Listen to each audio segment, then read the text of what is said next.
utilisable parce que mi ngi commencé di yàqu ak yeneeni mbir yoo xam ne ñu ngi ko doon xool foofu ci gestion am est-ce que Barth xamul lu ñu xam génn di préparer terrain boo xamante ni ëllëg tey bu ñu déggaatee dara ñu ne voilà sortem bee tax ñu teg ko. waaw wala dara. tu as bien vu man boog foofu la sama xel. mais sa xel fi mu dal sax baax na. parce que dama jàpp ne.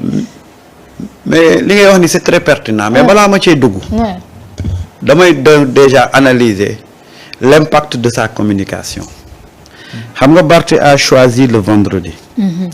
le vendredi képp ku xam communication da nga naan bu ma waxee le vendredi après-midi sama communication mën naa dem vendredi après-midi samedi ba dimanche donc mën naa am 3 jours yoo xam ne sama communication mooy nekk sur la place publique. c'est sûr. Barth def calculam communiqué. vendredi ci guddi Amadou Ba def communication rey communication Barthélémy. waaw léegi presse bi xëy. moom communication mornee la. donte presse bi jàppale dañ ko xëy ko def ko. la presse classique. def ko à la une mais dugal ci réseaux sociaux yi lan la ñuy wax. Amadou Ba ñaf na ba dara gajaga loolu rek ngay gis. kon lam ca jublu woon moom déjà. yàqule na nga xool Barthélémy Dias n'est plus un produit attractif. regarde les sites yëpp yi dagg ay extrêmes nga xool vues yi ñaata la ci am. bariwul de. ñaata la ci am du point de vue nga xool impact am dans les réseaux sociaux amatul impact. nga wàcc ci mbedd mi tey ci arbre à palabres les gens ne parlent pas de sa communication am na ñoo xam ne sax yéguñu ko tey képp ku ciy wax communication mu ngi wax ci Amadou Ba sortem bi mu def démb donc ça veut dire que Barth en terme li mu bëggoon ci communication yam amul su bëggoon présent vendredi samedi dimanche Amadou Ba rey na ko ñoom mu bëggoon waxal jotu leen ndax dégluwuñ leen ndax boo xoolee vidéo yi ñu dagg yëpp dugal ko ci réseaux sociaux yi benn yeggu ci yenn vues yi donc moom dafa war a xoolaat impact bi mu doon am ak impact bi mu am léegi ça veut dire que tey boo ko doon analyser Barth mu ngi ci saako yi bu nekkoon mbër mu ngi ci saako yi. waaw il faut ñu may ko loxo pour mu génnaat kan moo koy may loxo moom laa xamul. ndax ba mu nekkee ca saako yi doomu ndeyam moo ko mayoon loxo. mu jóg mu war ko. ni ko mayoo ma loxo maa. te guddi ñu toll nii nag kenn rek a fi mën a mayee loxo gannaaw yàlla nga jóg. muy doomu ndeyam. te nee na que t'as connu un ami tu vas connaître un adversaire. non loolu yëpp xam nga boo gisee yooyu yëpp mu koy wax daa bëgg doomu ndeyam tontu ko rek. parce que Ousmane bu la tontoo nga siiw bu la faalee wut. nga dee. dëgg la dafa bëgg rek Ousmane wax boros set tuuti rek. tudd turam. tu sais dafa am loo xam ne yàlla moo ko dogal fi mu nekk nii. Ousmane a l'agenda politique de tous les acteurs yi nekk ci paysage politique bi moo leen di faire moo leen di défaire. moo lay may buzz moo lay xañ buzz. c'est-à-dire que tey moom moo yor game bi téye ko ci loxo. en plus de l'agenda médiatique. voilà yor agenda médiatique bi bu buggee nga fël bu buggul nga fël doo fël ndax gis nga ko tey jamono jii may wax ak yow mu nga Cambérène. ça veut dire que Barth communication am day gën a suulu parce que après les gens danañ waxtaan ci déplacement yam Cambérène. donc Barth bu fekkee ne dafa amoon objectif ci communication yam raté na objectif boobu. maintenant on vient dans le contenu sànq wax nga ko sachez le naturel. il revient au galop. Barth a voulu un peu être beaucoup plus technique. mais malheureusement. kenn mënoo technique boo amul technique. da doon sonko waaw parce que technique da ngay am technique ba pare nga mën a technique man discours yi Barth bi yëpp xam nga la laa ci jàpp je m'en tamponne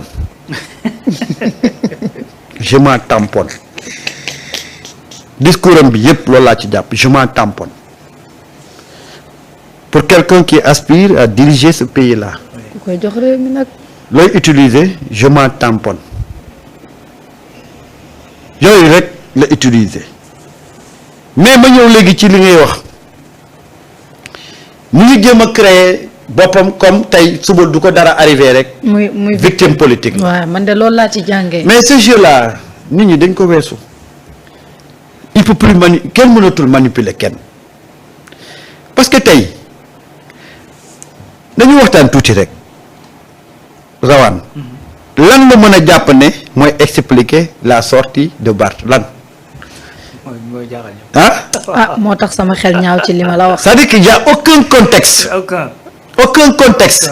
bu war a mën a expliquer tey sorteem lu dul une question de survie politique jeex na xam na ne gars yi nekk nañ ci benn yoon te yoon boobu noonu buñ ko toppee il peut avoir des déboires mun a xaaral ma anticiper mais du point de vue politique du point de vue de ni politique bi di doxee il y a aucune raison qui explique sortie bi mu def démb à part une survie politique parce que xam na lii ñëw mu ngi gaaw annoncer les couleurs moo tax sa remarque bi nga def nii mu am solo c'est-à-dire que dafay anticiper waay parce que gisuma lu fi jar génn bi mu ñëwee lan la bi muy wax lan la wax Barth a attaqué presque la magistrature pourquoi lan moo fi xew ci diggante bi ba tax Barth war a mën a attaquer la magistrature qu'est-ce qui se passe bu fekkee ne day layal lañ ko jële fële kooku c'est passé mais dafa am luy ñëw loolu muy ñëw noonu mu ngi koy déjà di ko wutal explication pour que bu ñëwee mu ne lii laa doon wax parce que nag nit ñi dañuy toog di analyser mais boo bëggee dégg dëgg Barth est en train de gérer sa survie politique mais malheureusement amatul écho ci penc mi dafa def erreur et il est en train de le payer cash de payer ces erreurs là cash il s'agrippe nag comme ku nekk ci biir géej ndax di waaj a lab bu la xottu nen rombee sax da nga ciy jàppandiku yaakaar ne mën na laa génne fi mu nekk nii il est en train de se battre contre son avenir politique mais ça va être très compliqué. non, Sénégal moom traditionnellement pour nga gis ku nekk dans cette situation politique génnaat ci waaw c'est extrêmement difficile xam gis nga tey Idi bi muy am problème ak Abdoulaye Wade mu koy woo muy dem di ñëwaat même bi mu ko woowee c'est-à-dire Idi dafa élection locale yi ci topp da koo gagné à Thiès mais da ngay xool ne de plus en plus lu ñu doon gën a dem muy périclité te malgré que bi muy nekk ci jafe-jafe yi ba tey mi ngi téewoon Thiès mais dafa dem di périclité te Barth n'a jamais tenu Dakar non jamais maa ngi yow ñoo bokk gis-gis foofu c'est vrai il n'a jamais tenu Dakar absolument en réalité même Barth fi mu daan souvent li muy wax naan depuis 2009 je suis maire nangam bi may nekk maire boobu politique wu leen très bien mais à l'époque nan lañ doon falee maire c'est-à-dire il y avait pas de tête de liste boo xamante ne moom mooy conduire la liste absolument c'est-à-dire le conseiller la ñuy fal ñoom ci seen biir ñu ñëw fal le maire donc c'est-à-dire yow miy voté ndax daa woo xam kan mooy nekk maire jusqu'à ce que conseil bi fal maire bi dañ ko noonu lañ daan fale bi ñu changé effectivement mécanisme bi ñuy fale def tête de liste c'est-à-dire loxo Ousmane Sonko ak Yewwi ñoo dugg waaw te umpatul kenn nag à quel point même Ousmane s'est battu ak ñi nga xamante ne ñoo nekk biir Yewwi ba sax ci mentoram moom muy Khalifa Sall parce que Wardini la tànnoon xam na lu tax mu tànn Wardini donc mi ngi noonu donc tey boo ko jëlee ci angle boobu da ngay xam ni Barth n'a jamais tenu Dakar beneen affaire mooy boo ko gisee ñu jëlee ko aussi facilement à la tête de la mairie sans dara yëngu à Dakar loolu da la koy wan mais n'est-ce pas donc li doyen di wax c'est-à-dire actuellement sur le plan politique Barth bu jógaat taxaw vraiment dina nekk lu exceptionnel ci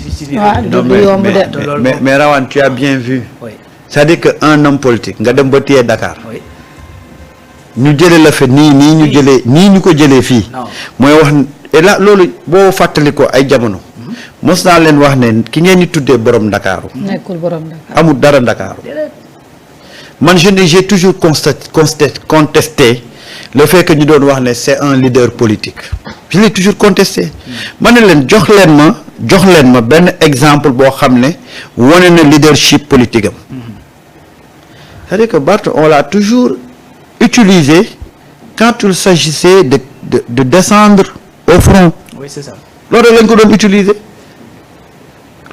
ko doon utiliser va-t-en guerre la quoi. va-t-en guerre la bu ko defee bu xeex jotee rek ñu jël ko mettre ko au devant mais nan nga mën a comprendre ñu jox la Ndakaaru ngay le maire de Dakar en un temps record nga perdre ko aussi facilement kooku ça veut dire que voilà gaayee ko doon wooyee mieux ñu dem ay élection locale ñu battre la sa bureau de vote da nga ne yaay borom. waaw kooku noo ko mën a woowee moo tax ma ne la tey on est en train de redéfinir les rôles ku ci am nag ku ci amul rôle jàppal ne c'est le fruit de ton travail. et fi may jeexalee Abba Mbaye dafa wax lu am solo loo xam ne toujours boo ko remarqué ci gars yi mooy tax seen communication di faillir. mooy ce sentiment anti Sonko bi animé seen démarche. moo tax ils font jamais de sortie lucide et sereine nee naa la haine mënut a ànd ak réflexion mënut a ànd ak nga wax lu cohérent haine fu mu duggee ci xel ma day fattu. il a voulu faire mal en utilisant un mot foog ne mot boobu dafay faire mal. ce petit mec. waaw ce petit mec. il l'a répété. un petit mec ki nga xamante ni tey lim la joxoon lépp nangu na ko en un temps record te dara xew. voilà. kooku petit mec sans communiquer nag. waaye. déggoo ko mu génn wax. waxu ci de bindul ci page Facebook ak am ful la aussi neewu leen defal leen ma nangam. yoonam ba tey déggoo ko ci. waaw c'est-à-dire que quand tu vas jusqu'à toujours yow dans ton discours nga am ci benn toujours rek yow benn yéene nga ci am mooy ki may waxal te bëgguma koo wax bëgg naa wax ji muy wax mu faire ko mal. ça veut dire que kooku noonu moo la xañ dund. dëgg la de. c'est-à-dire que obsession boobu ñu am toujours mooy tax à chaque sortie ñu gën a dégringoler te pourtant yow ka nga xam ne tey jàpp nga ne moom moo la def nim la def ka nga xam ne jàpp nga ne moo la def lim la def kooku passé na à autre chose mu ngi ci beneen niveau du wax sax ba bàyyi xel ci yow moo tax tout le temps ils courent derrière mais ils vont jamais rattraper Ousmane Sonko parce que Ousmane Sonko da ngeen di seq li ngeen di seq nga jug pour daaneel ko nga daanu topp ne kii situation bi ma daal moom ma ko teg xoolal moom romb na la ngay daw ci gannaaw doo ko mës a dab. mais nag di wax ak ku la faalewul Samba dafa métti de. même ku lay ignorer le silence. en réalité Ousmane ignoré wu leen de. dafa amul seen jot. non c'est-à-dire que ñàkku leen faale xam nga problème bi lan la nit ki da nga ànd ak moom mu jox la léppam.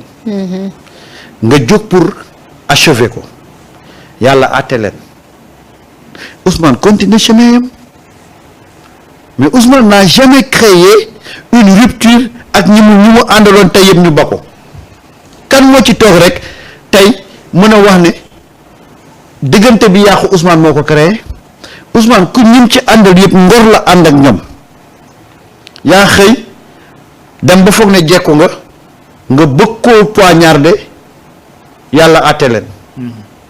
tu te retrouves maintenant réduit au néant nga jàpp ne Ousmane moo la ko teg mais tey divorce bi am diggante Barthélémy Dias ak Ousmane Sonko tey wax ma lan la ci Ousmane Sonko def.